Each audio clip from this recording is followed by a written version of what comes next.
And the strange thing is, you probably became this way because you used to answer too fast.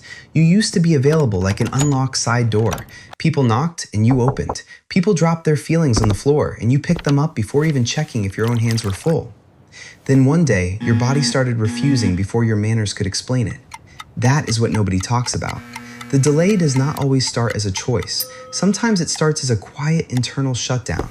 You see the name, you know what the message might contain, and before you even open it, your chest tightens like a drawer jammed with too many papers. So you put the phone down. Not forever, just away from your skin.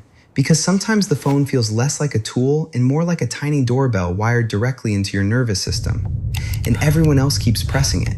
They do not see the cost. They only see the gap.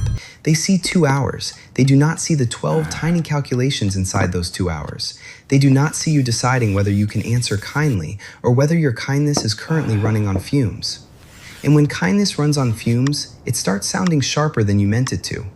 That is why the pause matters. The pause is where you keep yourself from sending a reply with teeth in it. The pause is where you let the mud settle before deciding what the water actually says.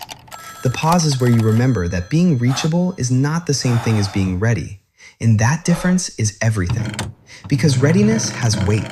It means you have enough room inside to receive someone without resenting them for arriving.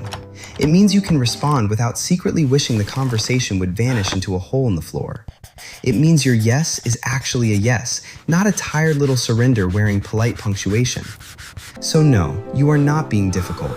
You are trying to answer from a place that does not betray you. And that is not arrogance. That is self-preservation with the volume turned down. Some people protect themselves by leaving the room. You protect yourself by not opening the digital door until you have shoes on. That is the whole mechanism. Not mysterious, not cruel, not dramatic. Just a tired person learning not to bleed energy through every open tab. And if the world thinks that is rude, maybe the world has gotten too comfortable treating immediate access like basic manners. Maybe the rude thing is not your delay.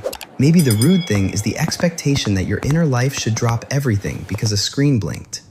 So let the message wait when it needs to wait. Let the tank settle.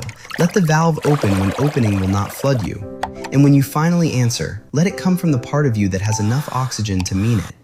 That is not being a bad texter. That is refusing to turn your nervous system into a group chat with no exit button. And honestly, that might be one of the sanest things you do all day.